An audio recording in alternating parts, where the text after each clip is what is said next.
প্রথমে দোয়া করি আল্লাহ যেন ইরানকে হেফাজত করে।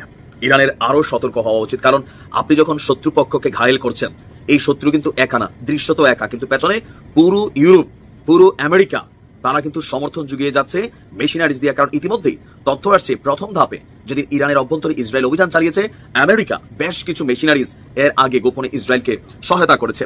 এর পাশাপাশি মধ্যপ্রাচ্যে থাকা তাদের যে বিভিন্ন সামরিক ঘাঁটিগুলো, সেখান থেকেও ইসরায়েলি যুদ্ধ বিমানগুলোকে রসদ সরবরাহ করা হয়েছে। এই যখন অবস্থা, যখন ইরান একের পর এক ব্যাটিং করে যাচ্ছে, ইসরায়েলকে চুপ বসে থাকবে না। দর্শক, ইরানের জন্য খুবই খারাপ একটা সংবাদ। তবে আমি মনে করি ইরান এটাকে প্রতিহত করতে হবে, সক্ষমতা দেখাতে হবে। আজকে কিছুক্ষণ আগে ইরানের সামরিক স্থাপনার আশেপাশের এলাকা থেকে সাধারণ ইরানিদেরকে সরে যাওয়ার জন্য আহ্বান জানিয়েছে ইসরায়েলের প্রতিরক্ষা বাহিনী আইডিএফ। বিষয়টা বুঝতে পারছেন তো? ধরেন যে আমাদের একটা ক্যান্টনমেন্ট এরিয়া, তো এইটার আশেপাশে বিভিন্ন বাসা বাড়ি, ব্যবসা প্রতিষ্ঠান, বাণিজ্যিক যে জিনিসগুলো আছে, ওই রকম বসবাসকারী যারা আছে তাদেরকে বলতেছে যে তোমরা এখানের বাড়িঘর ছেড়ে চলে যাও। তার মানে টার্গেট তো বুঝছেন, টার্গেট হচ্ছে ইরানের সামরিক স্থাপনাগুলোতে আবার বড় ধরনের অভিযান চালানোর পরিকল্পনা করেছে আপনার ইসরায়েল। আজকের সামাজিক যোগাযোগ মাধ্যম এক্সে, মানে আইডিএফ এর পক্ষ থেকে সামাজিক যোগাযোগ মাধ্যমে এই পোস্ট করা হয়েছে।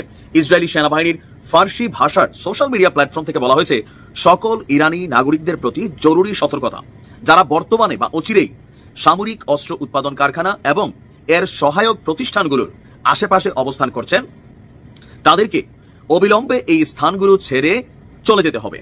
পরবর্তী নির্দেশ না দেওয়া পর্যন্ত এইসব স্থানে আর ফিরতে পারবেন না। এদিকে ইরানের সঙ্গে এই চলমান যুদ্ধে অলরেডি আপনার মার্কিন যুক্তরাষ্ট্র তাদের সমর্থন অব্যাহত রেখেছে। এক ভিডিও বার্তায় আপনার নিহু বলছে, আমাদের শত্রু আপনাদেরও শত্রু হচ্ছে ইরান। এখন এই যে বার্তাটা পাঠাইছে, এটা কি হালকা নেওয়ার সুযোগ আছে? না। ইসরায়েল প্রথম ধাপে যে অভিযানটা চালাইছে, এটা 100তে 1000 সফল হয়েছে। কেন সফল হয়েছে? গুরুত্বপূর্ণ যে জিনিসগুলো একটা দেশকে যারা নেতৃত্ব দেয়, সেই নেতৃত্বগুলোকে বেছে বেছে শেষ করা হয়েছে। তেল শোধনাগার, ইরানের অর্থনীতি, সেখানে হাত দেওয়া হয়েছে। ইরানের মূল যে সামরিক মেরুদণ্ড, পারমাণবিক মেশিনারিজগুলো, ওইখানে টার্গেট করা হয়েছে। এটা ছিল বড় সফলতা। আর এবার যেটা করবে, ইরানের যে বিভিন্ন সামরিক ঘাঁটিগুলো আছে, হতে পারে আর্মির, হতে পারে নৌবাহিনীর, সেনাবাহিনীর, বিভিন্ন বাহিনীর যে ঘাঁটিগুলো আছে, সামরিক ঘাঁটি, এগুলো তার মাটির নিচে করার সুযোগ নাই, এগুলো মাটির উপর প্রকাশ্যে থাকে। স্যাটেলাইট সিস্টেম থেকে সর্বোচ্চ সহযোগিতা করে যাচ্ছে আপনার কে? আমেরিকা। কারণ স্টারলিংকের কানেকশন একদিকে আপনি ভালো মনে করলেও দিন শেষে কখনো যদি আমেরিকার সাথে পাঙ্গা নেন, তাহলে আপনার কপালে শনি আছে।